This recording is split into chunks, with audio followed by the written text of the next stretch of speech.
Everybody ready? Jeremy?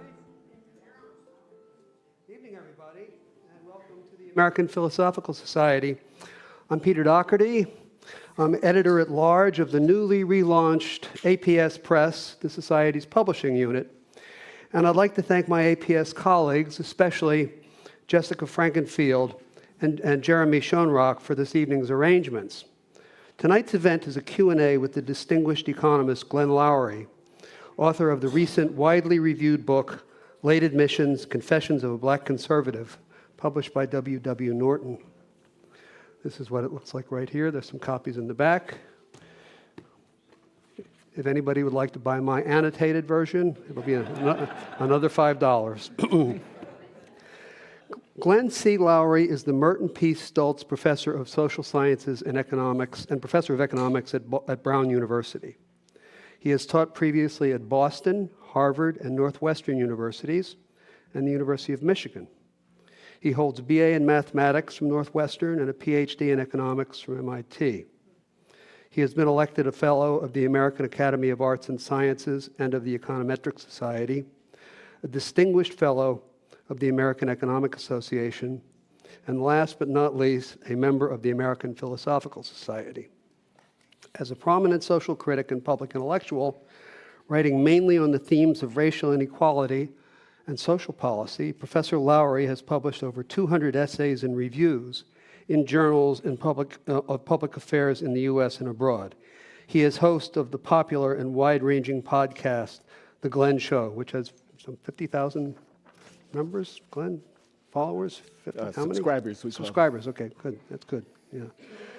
Professor Lowry's books include One by One, From the Inside Out, essays and reviews on race and responsibility in America, published by my old shop, the Free Press, The Anatomy of Racial Inequality, published by Harvard University Press, and Race, Incarceration, and American Values, published by the MIT Press.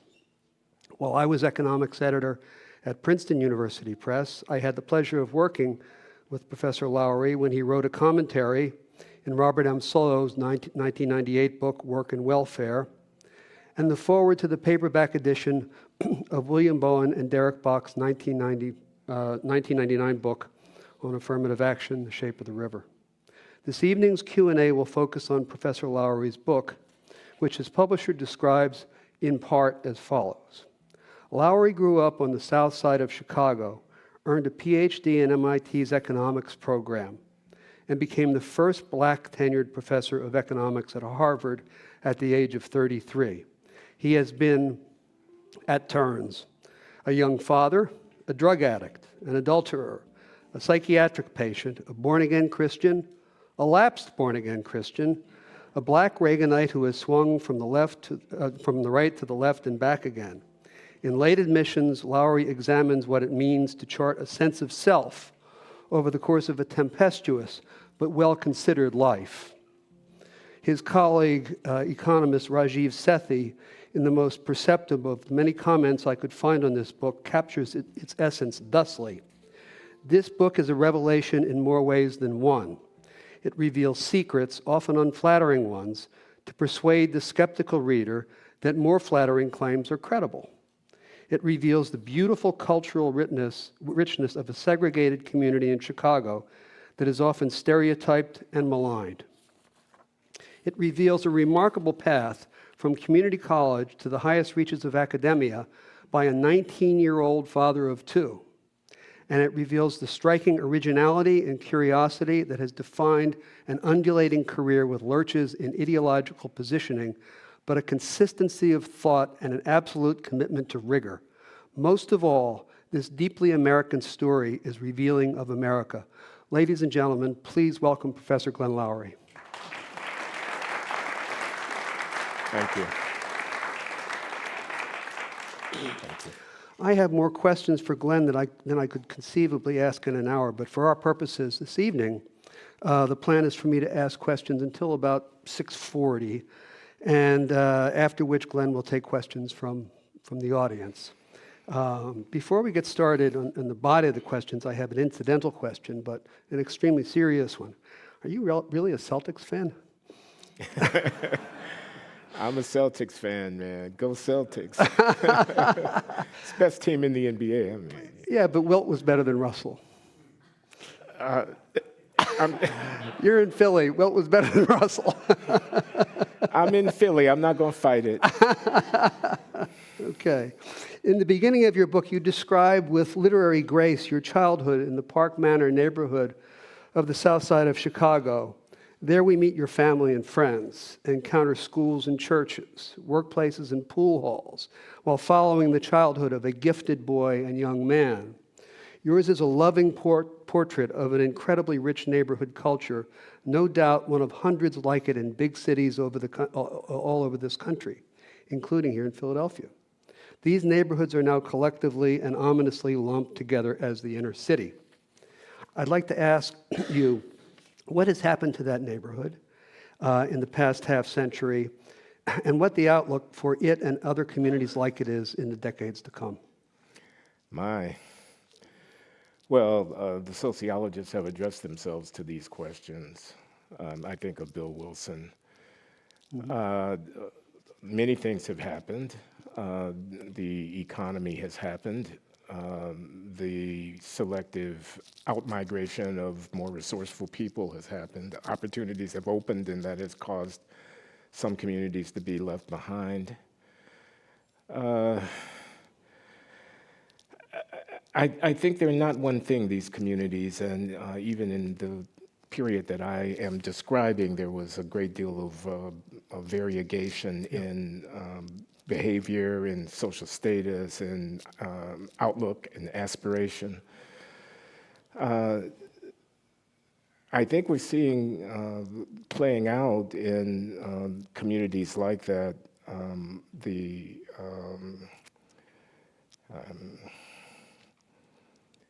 unresolved dilemmas of race and racial hierarchy and subordination in our society. So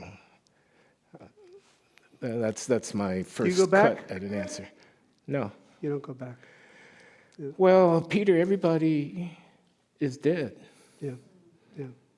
You know, I mean, of my cohort, Sure.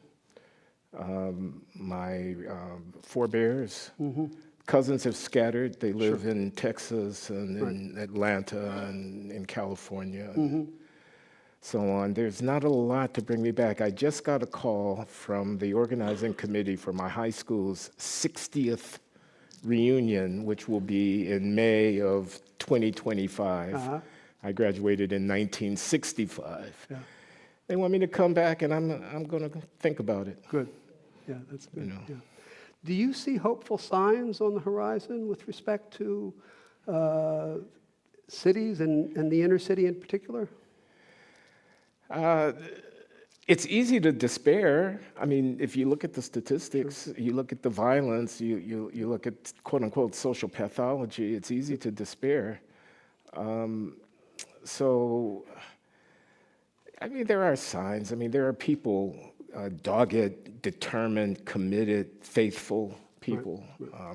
Yeah, I could name names, but you know what I mean. It's the congregation that has a community center that's working with youth or with, you know, trying to give some hope to, trying to give some guidance to young men and women who are caught up in the maelstrom. Yep. But it's not a pretty picture. Yep.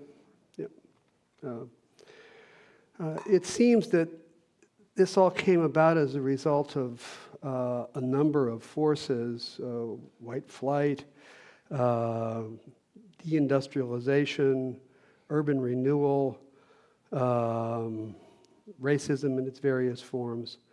And I just wonder whether there are large forces at work that could change the picture, but I guess that's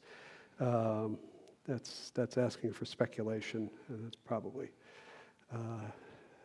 not productive. Well, I don't have any answers. If you came here to find answers to the dilemmas of urban poverty, you came to the wrong place. Yeah, but but I'm talking to the right guy.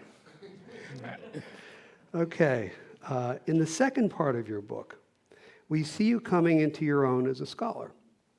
You graduate from Northwestern with a degree in mathematics, receive a PhD in economics from MIT, widely regarded as the leading economics department in the world, in 1976, and returned to Northwestern as a faculty member in what had become the most elite theory group in the profession. And by the way, I know, except for the people in your home neighborhood, I know personally almost everybody else in the book, because I was, of course, an economics editor for many years. And, you know, from Paul Samuelson and Bob Solow on out, I got to know a lot of these people. You don't see the name Penty Corey mentioned very often. So that made the book all the more engaging for me. While at Michigan, you published your first scholarly article in a very distinguished journal, Econometrica, titled, and here's where we run the risk of losing the audience, Intergenerational Transfers and the Distribution of Earnings. That's not so tough. For me as a reader, this article, more than anything else, evokes your intellectual identity because it combines your mathematical genius with your passion for racial progress. But your white economist colleagues at Michigan caution you that it puts you on the wrong side of the inequality question. This reaction frames the tension that defines your reputation as an intellectual. That is, one can adopt progressive goals, but espouse allegedly conservative measures for achieving them, or relatively conservative measures for achieving them, and get oneself labeled as retrograde or worse. Would you care to tell us a little bit about the experience of publishing your first article, what the reaction was, and how it has shaped your subsequent work and career? I'm happy to respond to that question. It wasn't my first article, and the body of work that you're referring to is actually two separate articles, both of which were originating in my dissertation. The Econometrica paper was not about race. Intergenerational transfers, that's when parents make investments in their children, and the distribution of earnings. And I simply wanted to observe that the human investments that promote the development of the skills and economic productivity of young people don't occur under ideal market circumstances. It's constrained by the resources that are available to the households where children are being raised, so that the poverty of one generation can show itself in the stunted developmental achievements of the subsequent generation, since there's not an easy way for the resources to make their way into the developmental process for someone who's born into a poor family. Now, that's a kind of resource allocation problem that begs for an economic exegesis, and I provided one using the mathematical methods that were state-of-the-art at that time. This is the late 1970s, and developed a theory of income inequality across generations that took seriously the impediments to human investment that attended the resource limitations of relatively low-income parents. Translation. If I redistribute income today between households, not only do I address poverty today in the households that are disadvantaged, of course at the expense of those who are more advantaged because I'm redistributing, not only do I do that, I change the processes by which the next generation's human potential is or is not realized. And in that way, I have knock-on effects from the redistribution. And the consequence of those knock-on effects can be such that even though there is inefficiency involved in taxing to redistribute, the cross-generational benefits can outweigh that inefficiency, and everybody can be made better off in the fullness of time by an egalitarian policy. That was my point in that paper. It was not a point about race, but it was a point about opportunity and about inequality. And the addressing of inequality is not necessarily the enemy of efficiency. This is what once one takes these effects into account. That was that paper. It was published in Econometrica in 1981 amidst much fanfare. It's been cited thousands of times in the years since, and I think it probably, in the retrospect, will be seen as my most influential technical contribution to economics. But the other thing that I was working on in that dissertation, where I employed the term social capital, and I was one of the early social scientists writing about inequality to do so, had to do with racial inequality. And I was putting the question, you have a history. In the history, a group is excluded, subordinated, marginalized, not given an equal opportunity to earn the benefits of their productivity. They're discriminated against. I speak of African Americans. I speak, of course, of slavery. When I speak of Jim Crow segregation, I speak of the American dilemma and Gunnar Myrdal's famous phrasing. And you're given that as a backdrop, as a historical backdrop. And then you have a revolution, the Civil Rights Revolution. Then you have a change of the landscape. The laws are liberalized. The practices of discrimination are marginalized and are sanctioned and are significantly diminished, the practices of discrimination. What do I expect to be the consequences of that for the trajectory of racial economic disparities going forward? And in general, should I expect that in the fullness of time, and here I mean in the longest of long runs, should I expect the effects of that historical discrimination to eventually attenuate and diminish and eventually go away? To which I gave a negative answer. My answer was no. Historically inherited racial inequality should not be expected to vanish, even in the face of reform, as long as the social sphere, the sphere where people make their intimate associational decisions, as distinct from the economic sphere, the sphere where people are trading their labor services or capital or goods and services or whatever. I made a distinction between the social sphere and the economic sphere. This is where the social capital bit comes in. I'm saying when neighborhoods are segregated by race, when families are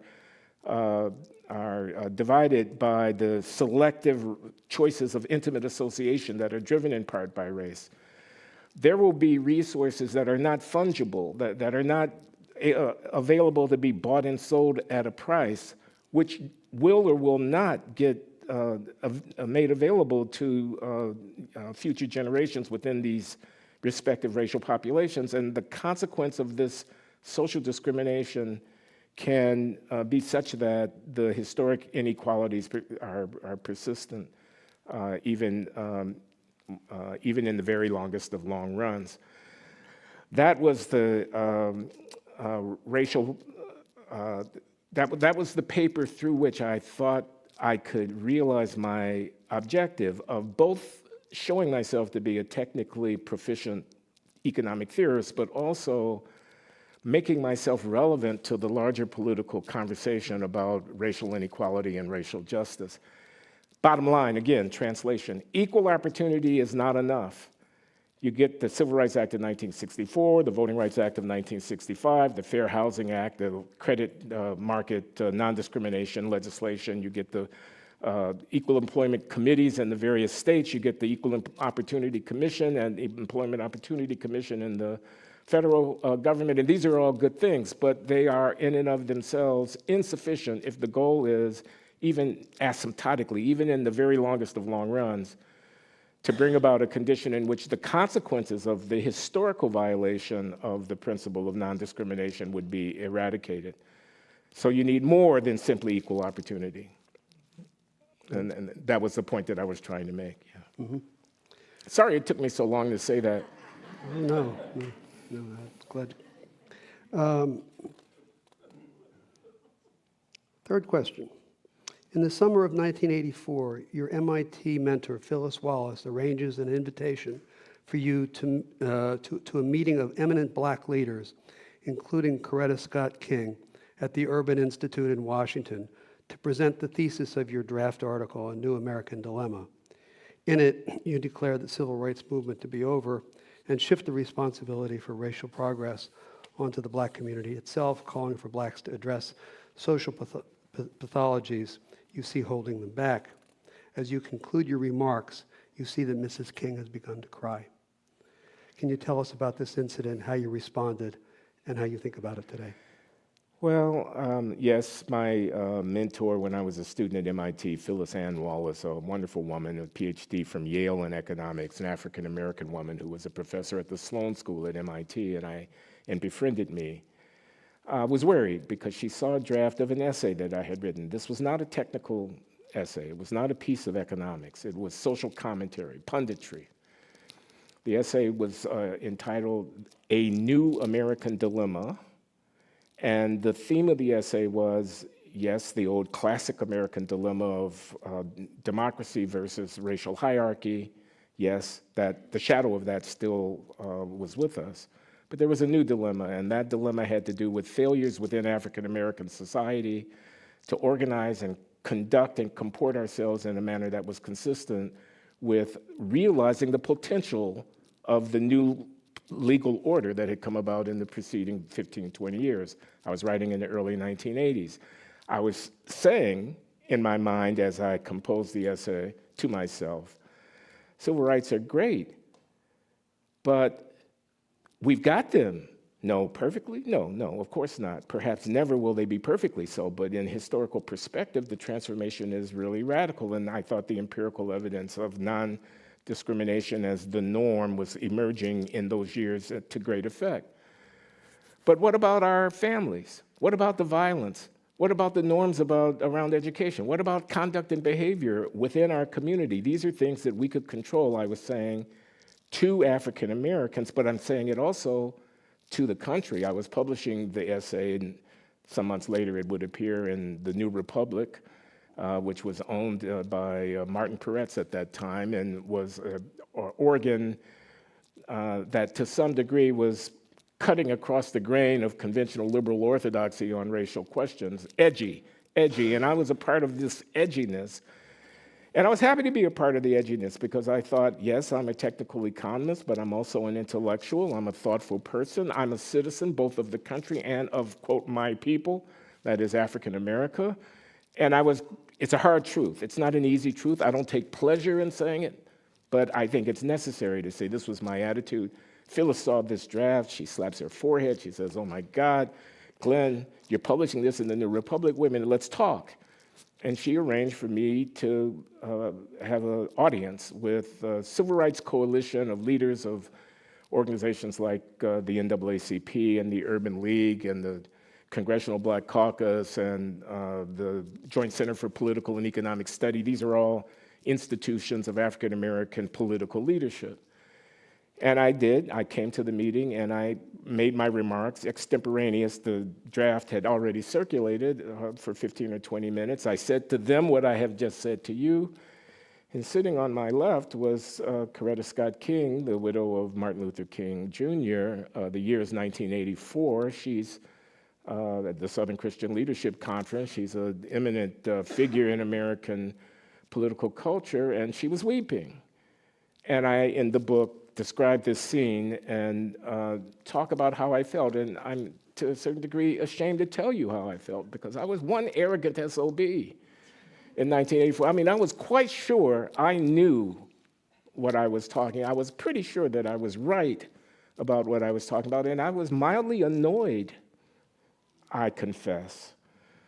Confessions of a Black conservative. I was mildly annoyed that she would play this emotional card when the stakes were high, where the issues were clear. I could be right, I could be wrong. I thought I was right. She didn't have an argument, though. She had her tears. Only later did it occur to me, my God, man, what game are you playing in? What are you about? Who are you?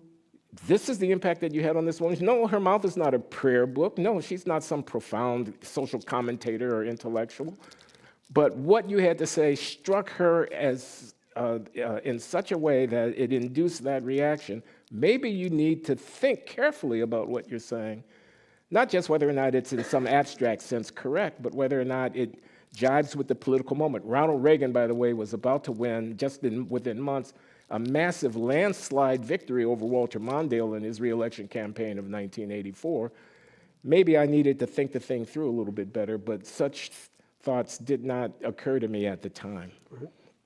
Confessions of a Black conservative. Indeed. In the next section of your book, we see you migrating from your role as a theoretical economist to that of a public intellectual, initially mainly in the pages of neoconservative publications, such as The Public Interest and the Martin Parrott's era New Republic. But you also challenged the bell curve and Dinesh D'Souza's The End of Racism and the Thornstrom's book, America in Black and White. What's interesting for me as a former economics editor is that this is a period when many prominent economists shifted their focus away from strictly scholarly to public intellectual engagement. I think of Joe Stiglitz and Paul Krugman, Bob Frank, Dick Thaler, Bob Schiller, George Akerlof, Tyler Cowen, Diane Coyle, Angus Deaton, and Ann Case, as well as others, and there's Thomas Piketty. What do you think of the current state of public discourse, especially on race, urban poverty, and inequality? And what can economists and other academics, as public intellectuals, do about maintaining a high quality of discourse in the public square? I think we're doing okay. I think the level of the discussion is very high. I mean, you mentioned Piketty and the impact of that book, Capitalism in the 21st Century. I think about data.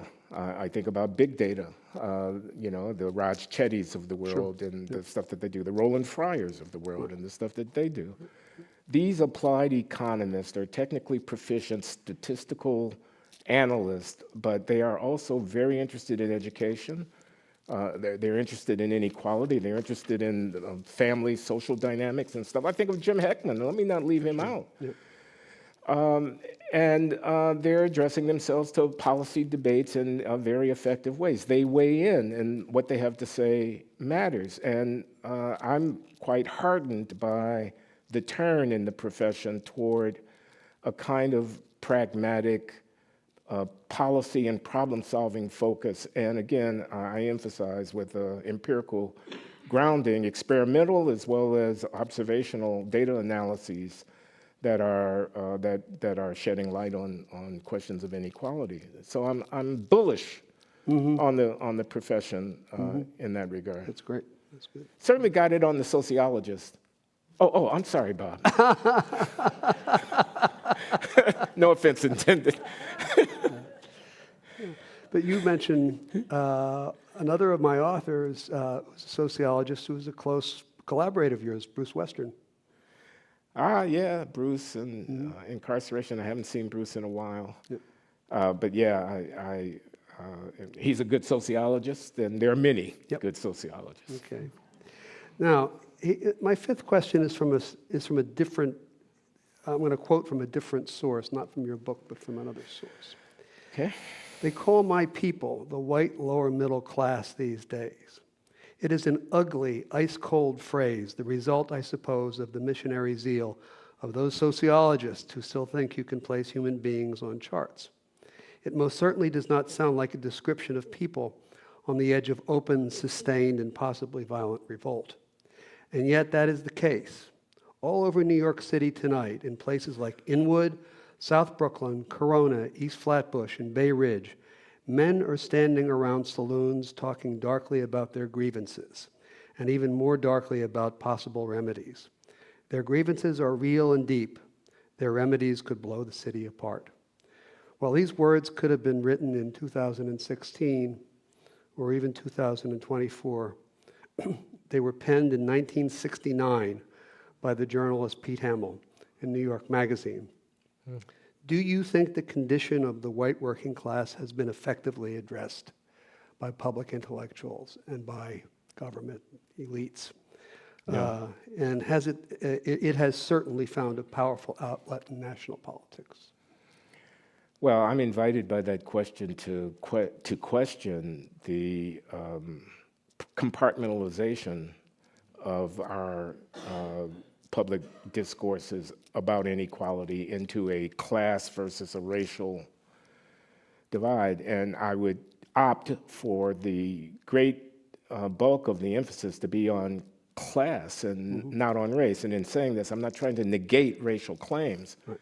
I'm saying that we're a country of 330 million or so, and if we were to talk about poverty, about children who don't have hope, about hunger, about people who are not sheltered, about food insecurity, about medical access, all of these things, about education, whether the schools are working well or about poorly. The bulk of the people that we would be talking about would not be of a racial minority group. They would be the white working lower classes that you're referring to. So I step out on a limb a little bit here in saying that I think there is a downside to the racial justice impetus that has emerged as a cornerstone of purportedly progressive or liberal politics. I think about Mark Lilla's book, Once and Future Liberal. This is the political writer at Columbia, and in the book he has a formulation that I thought was brilliant. He says, identity politics is Reaganism for lefties. And by that he means Reaganism is laissez-faire capitalism. I'm doing fine. To hell with you. Get your hands off of my resources. I don't like redistributive taxation, and your social programs are all pie in the sky. That's his caricature of Reaganism. Reaganism for lefties is, I got my group. I'm gay. I'm a woman. I'm a black. I'm whatever it is, and we are going to get our grievances addressed. And that way of looking at the problem of inequality and the politics of inequality sunders the coalitions of people necessary to actually be effective politically at addressing the problems of poverty. There's no reason, if I'm concerned about incarceration, that I should be more concerned about the effects of that institution and its big footprint and its the shadow that it casts over blighted lives and the meanness of the public response to misbehavior. There's no reason I should be more concerned about it if the subjects of that maladjusted social vision are black. I say that a little bit with trepidation because, yes, racism is a real thing, but it's not the only thing, and in the 21st century, in my opinion, it's not the main thing that we should be concerned about in talking about justice. I have a sixth question, and then I think we can probably move on to I have an extra credit question too, but let's see if I'll get this one done first, okay? As telegraphed in the subtitle, your book is not only a memoir, but a confessional. If we're keeping score, I would say it's more a confessional than anything else. While you conclude your book with a paragraph straight out of economic theory in which you described your ongoing internal conversation as a zero-sum game, you leave the lessons of your confessional to your readers. With this in mind, as a reader, I noticed a comment made last week in a column by the historian Stephen Mintz about another confessional, that of that famous non-economist, St. Augustine. Mintz writes, for Augustine, humanity's imperfection is not just a moral failing, but a fundamental aspect of humanity. It is through recognizing this inherent weakness that individuals are driven to seek grace and redemption. The acknowledgement of sin and error is necessary for growth, and thus, greatness emerges not despite our flaws, but through our struggle with them. As a great scholar, and I would argue a great man, how do you respond to this comment? What does it imply for your readers? Well, thank you for that compliment. So I have this device in the book. I talk about the enemy within.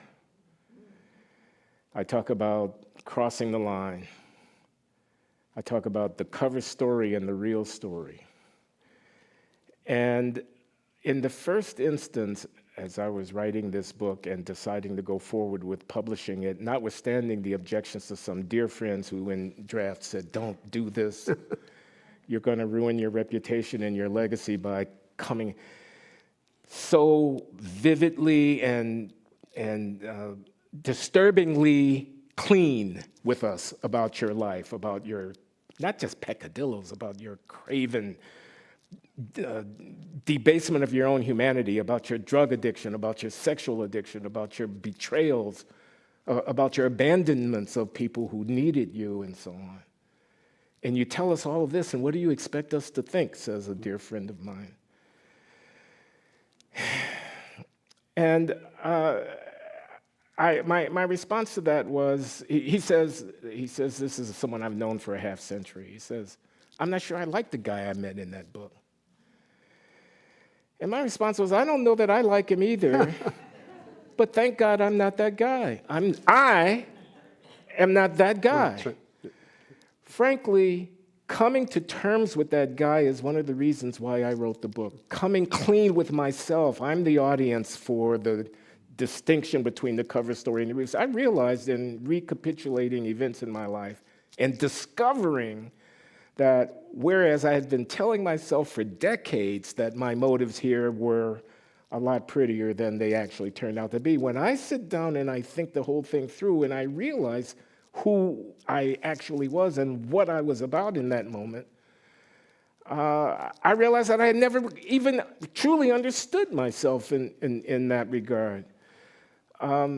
So I have this game that I play with the reader in the book. I tell you in the preface of the book, I'm going to tell you things about myself that no one would want to think was true about them, but they are true about me, and then I go on. And I say, in doing so, they are discrediting things, but the irony, the paradox of it is that the self-discrediting disclosures will allow me to accrue a certain kind of credibility. I will come to be seen as a reliable narrator about the subject at hand, my life, precisely because I'm willing to tell you the truth about my life. And then when it comes to the full wrapping the thing up where you take the measure of the human being who has laid himself out before you. I throw myself to some extent on your mercy. I ask you to see me in my totality. My totality is not all that different at the end of the day, even if it's rougher around some edges and darker in certain corners than yours, or someone that you love and care about, or that you know, or that whose failures in life you mourn. So that's the guy that I want my friend Ron to think about, the guy who is prepared to tell it, who grew in the telling of it, and who offers it up for such benefit as a reader might be able to glean about the human condition, not just about Glenn Loury. Mm-hmm. Well, it worked for St. Augustine. What's for Glenn? We have some time for questions. I'm not sure. Oh, Jessica, you got the mic? Yeah, there's people online. So Dennis Powell has a question. I just wanted you to amplify that point you made about class versus other distinctions. You think closing the political divide would happen if we viewed these maladies through the lens of class rather than distinctions of race and sexual orientation and gender and things like that? Oh, well, closing the political divide, we speak now just a matter of days before a big election. And there's a political divide, there's no question about that. And I don't think talking about class as the principal predicate for justice discussion solves all those problems. But I do think that that's the direction that this is just me, and for what it's worth, I do think that that's the direction that we should be living in. And yes, I think identity politics is a gift to certain reactionary elements within the polity. I think that if you wanted reform, if you wanted social justice, if you wanted meaningful programmatic development, investment, you need 50% plus one of the electorate to get behind it. And that's an argument that a racial framing is not going to be able to do for you. So. Other questions? Hi. Yes. Thank you. I would not describe myself as a Black conservative, I'd probably describe myself as a black liberal.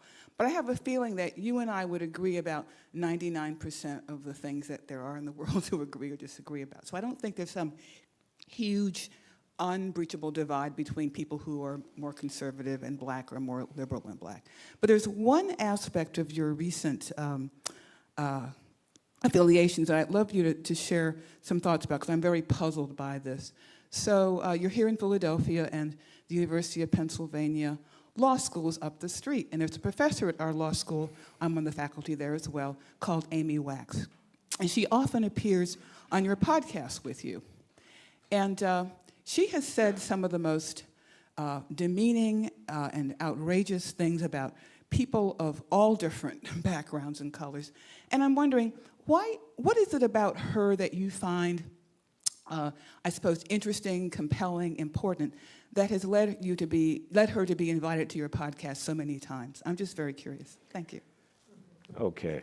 Well, I don't know about how many, but yes, she's appeared on the podcast over the last 5-6 years more than once, and she appeared most recently. 5 times, you count them.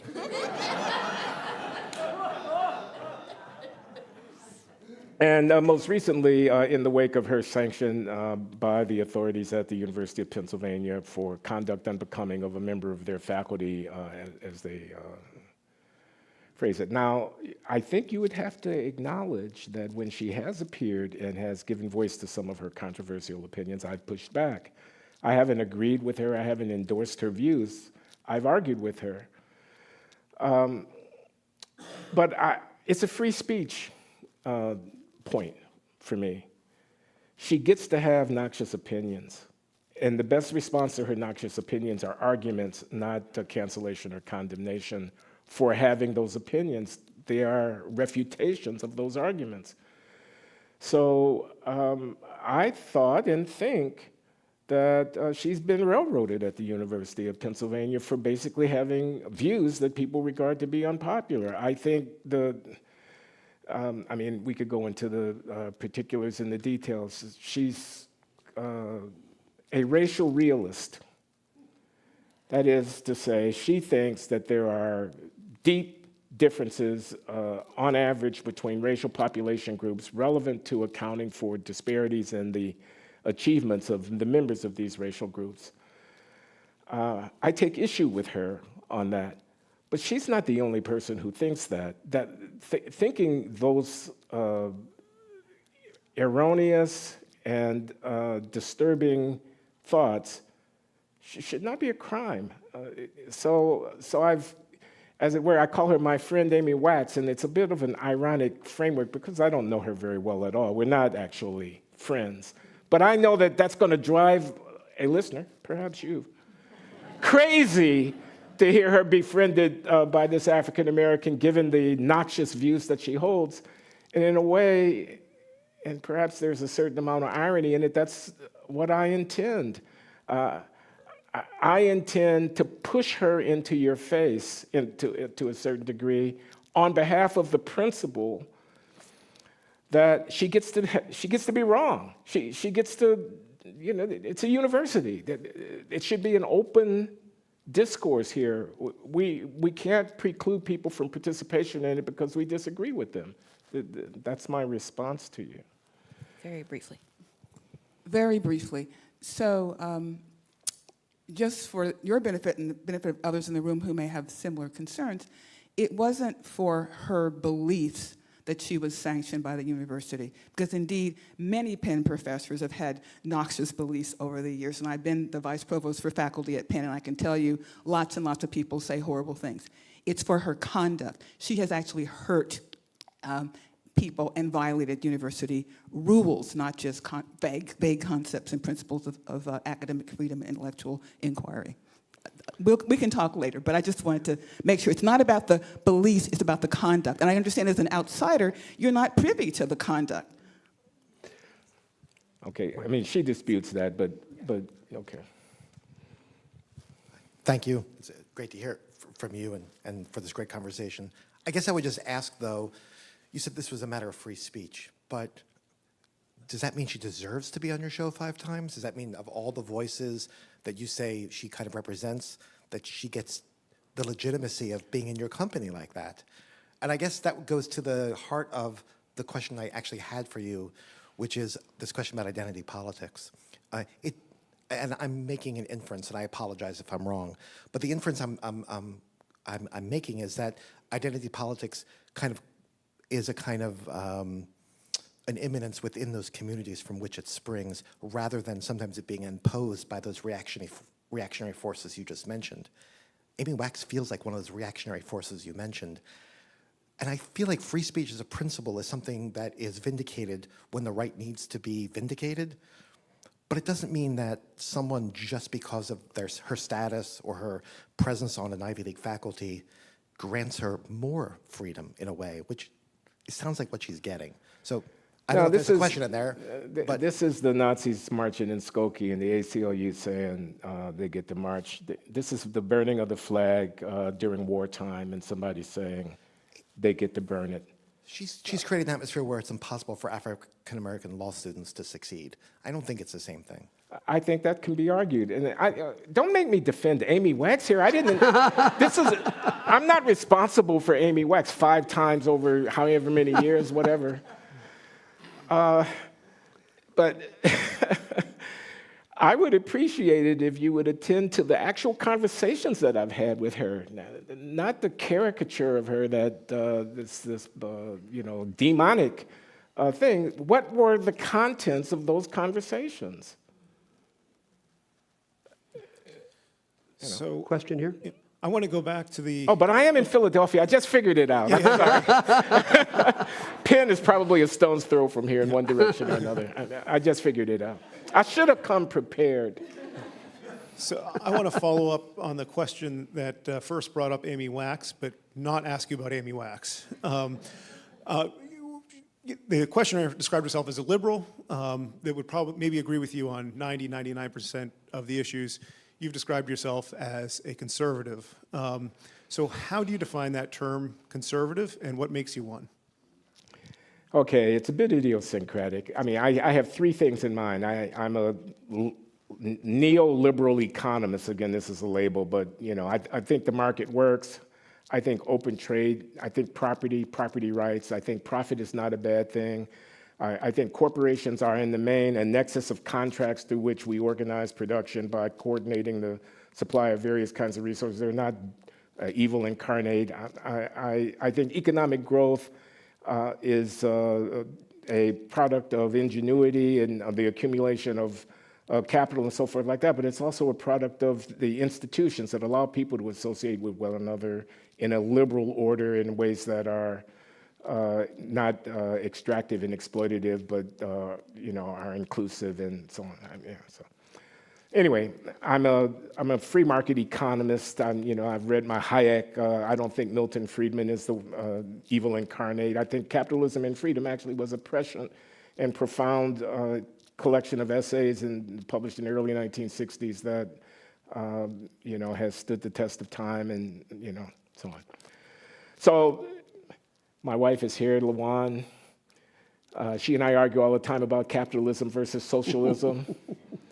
I think capitalism has got the better of it. She doesn't. We love each other. We're happily married. But that's one of the reasons why I come on. I used to be a born-again Christian.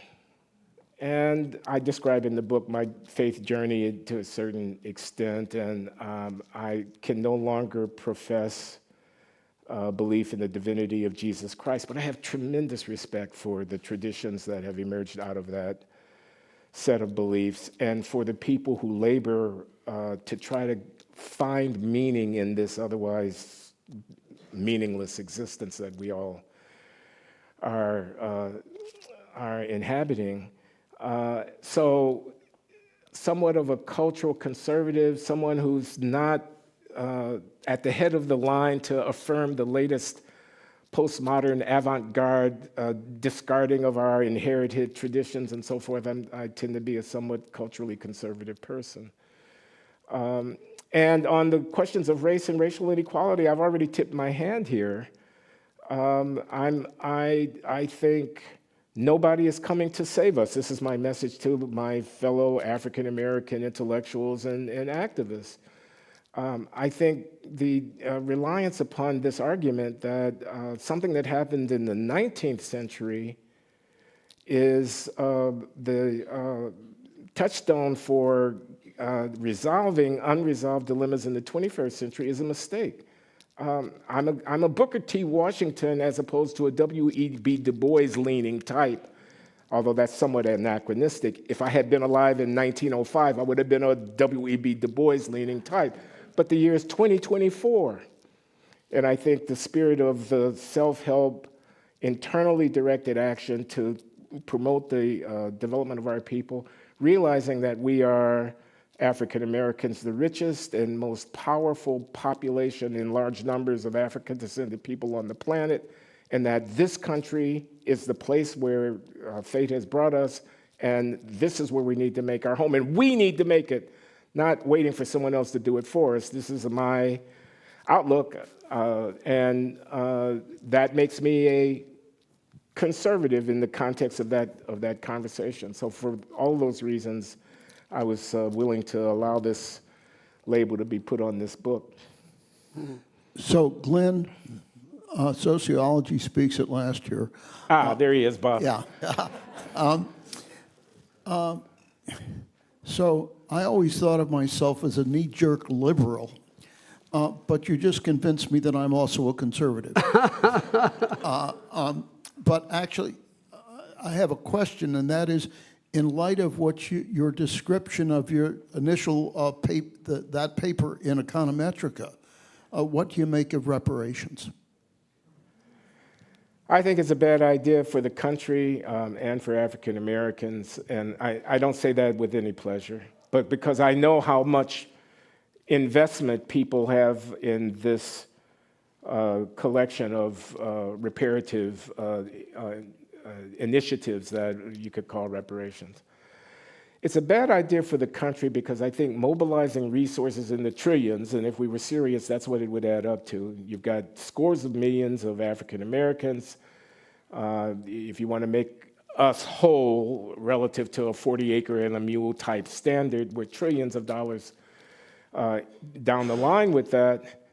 On racial grounds, it's a bad idea. It's South Africa-esque. It essentializes a characteristic of a person who's a member of this political community that ought not to be so essentialized. It is the wrong path for us to take as a country, I think.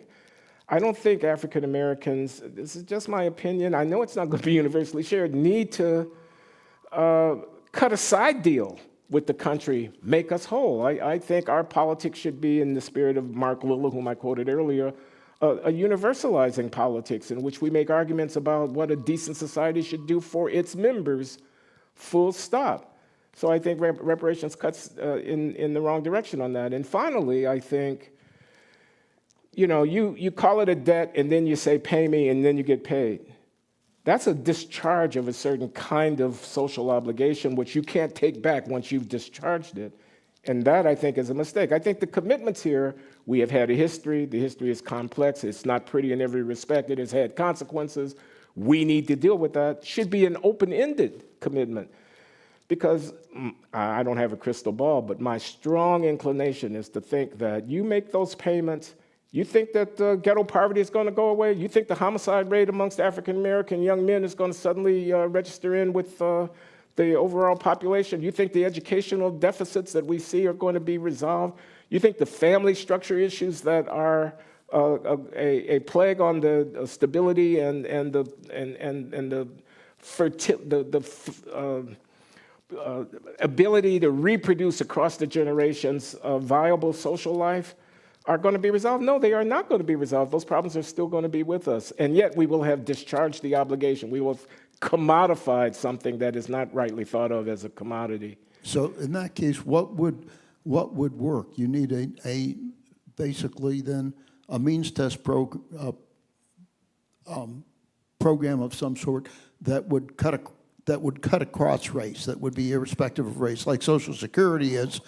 To the extent that it's not regressive, but that would, like guaranteed family income, that would be indifferent to race. Yeah, we could argue, I haven't come prepared to argue about what a decent social policy would be, but I think we would probably agree on many of the particulars about taking care of people in their old age, about taking care of people in their infancy, about seeing that disadvantaged families have supports and help and assistance in trying to realize their dreams, about housing, about healthcare, about education, again, about food security and stuff like that.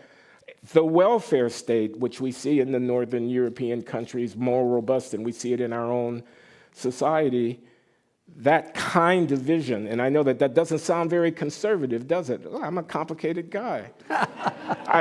I think a just society for everybody, and we can put this issue of the legacy of the historical dispossession of African Americans behind us. That's what I think. Again, I know that's not a universally endorsed view, but that's my view. This gentleman has had his hand up for about 20 minutes. I'm sorry, excuse me. Hi. Oh, sorry. Thank you for your confession and your honesty. You're welcome. You've mentioned Thomas Piketty at some point, and he's being very attacked in France because of his book, Origin of Inequalities. At the same time, there was a researcher in France called Malcolm Ferdinand, who wrote about decolonial ecology, and he was working on the plantation system, that we need to focus on the one who have and the have-nots. And because race, in France, we are ignoring it, and here in your country, I think you are talking too much about it. But the history, of the two countries are, of course, different. But this question is, in the both countries, not raised in a good way, because I do believe that class is the most important issue, and because of the Western countries, developed countries, are focusing too much or not in a good way on race, to me, and I would love to have your view about that, I think they are losing their hegemony to countries like the BRICS, Brazil, Russia, India, China, and South Africa. So I would like to know your views about that. Thank you. I'm sorry, I don't think I could hear quite well enough to know exactly what the question is. You've called attention to the difference in France and the United States and how race is thought of and allowed to enter into public policy discussion, where in the US we talk a lot about race, and in France that is suppressed as a theme. And then I kind of lost where the question was coming about that. There are very different political traditions in the respective countries, which I assume would be where to look to try to give a first account of why the race conversation looks so different as between the two. I don't know very much about France. I do know that if I'm unwilling to collect the data, to organize the arguments, and to be cognizant of an issue in the terms of race when that's an important determinant, that I will be handicapped in trying to address the problem. The idea that I am colorblind can easily become just being blind, just not seeing the issue. But I also know that I can try to protect my civic institutions. You know, the Constitution of the United States has a structure that has been interpreted recently by the Supreme Court in the affirmative action case to preclude the use of race by public actors in a discriminatory fashion. That restriction on public action might also be characteristic of the social political circumstance in France, but it need not preclude the cognizance of the reality of racial disparity and the construction of indirect methods that would have the effect of reducing racial inequalities. If I help poor children, I will help diminish the disparities between racial groups to the extent that the disadvantaged group is more heavily endowed, it's the wrong word, but characterized by a childhood poverty, the incidence of the policy could be racially disparate, even if the application of the policy is racially neutral. But again, I'm not sure I'm addressing your question. South Africa, China, I don't know what to say about that, but I'm happy to try to respond to further elaboration.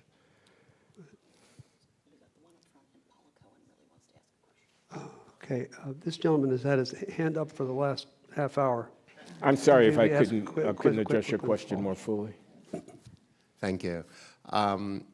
We seem to be in an age of anti-science and anti-fact. And I noticed that you both use the term intellectual a lot, and you seem to use it in a positive way. But it seems to me, and this may just be me, that intellectualism is almost a pejorative term right now. It's almost what, I'm sorry? A pejorative term. What do you think about that? And you seem to be very proud to be an intellectual. I think that's a good thing, but I'm not sure the rest of the country thinks that right now. Well, I don't see any contradiction or conflict between science on the one hand and intellectualism on the other. They're not the same things, but it seems to me that they're cousins of one another. Isn't the scientific pursuit a version or brand or a stream of intellectual activity, just as a historical exploration or a development of argument within the humanities and literature, or in the social sciences, which are partly but not wholly scientific? I'm not sure I see the conflict. I mean, why would mindless intellectualism for its own sake, the counting of angels on the head of a pin, or the spinning of ever more elaborate verbal constructions that never touch the ground and don't have any verifiable content, that's bad. I'm against that. But the science is under attack today. The science of global warming is poo-pooed. The science of effective vaccines is poo-pooed. Science is under attack on all fronts, I believe. And I think as a result, its cousin, intellectualism, is also under attack. Do you disagree with that? I agree that there are attacks on science. Global warming and climate change and so on is a debate. There is a debate within the scientific community about those questions. And Yeah. We have time for one more Yeah. question. I want to continue with the intellectual piece, because I think you could have, this was a wonderful, wonderful question and answer. And I wonder, you could have titled your book, Confessions of a Black Intellectual, and educator, because to me, what is so often missing now in education is the kind of discussion we heard. And I wanted to ask you, as a professor, if you see, and perhaps it connects to what this gentleman said, a difference in the way the classroom behaves with you. And I also wanted to know if, because I found it extremely moving when you said that by confessing in your book, you make yourself available in your full humanity, whether that is true in the way you conduct your classes to any extent. I appreciate the question. So I'm a popular instructor at Brown. Over 100 kids sign up for my lectures on race and inequality every year. We have to have waiting lists and stuff like that. I'm known to be conservative in having Amy Wax on my program and things of this kind. And the kids know this, and they come in, many of them skeptical, but they nevertheless come, and they come because they, I think, are getting something there. that they may not be getting in many other classrooms at the university, and not only at Brown, which is that I'm willing to open, I'm not trying to tell them what to think, and I'm not trying to police how they interact with one another, except civility and the avoidance of ad hominem and the staying focused on argument and evidence, which I think is a feature of a kind of respectable intellectualism. I'm often asked by people, especially on the right, how can you be at Brown? Isn't it just insufferably woke and politically correct? And I have to tell them, well, sure, especially in the faculty lounge. But the kids are as smart as they could possibly be, and they are hungry to be exposed to the best that's been written and thought about the various questions that are at play. And I find that I can break through the cliches and the political correctness and the conformity and get them to, I'm talking about race. I mean, it's very sensitive, it's very emotive. They all have a stake in it. And yet I can get them to, as it were, hear the other side. I try to steelman, I do this at my podcast as well. I say, okay, there's Amy Wax's argument. What's the best case that we can make for it?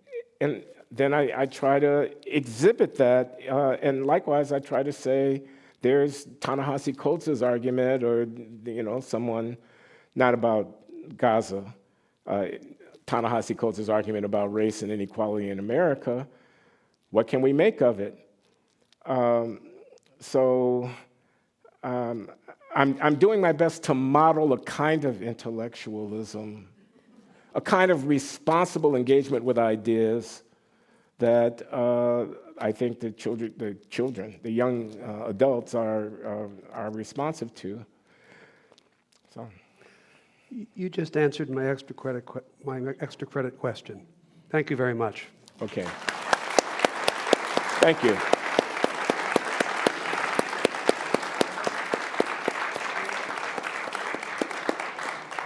You gonna sign some books? Sure. They got them back there. Mm-hmm.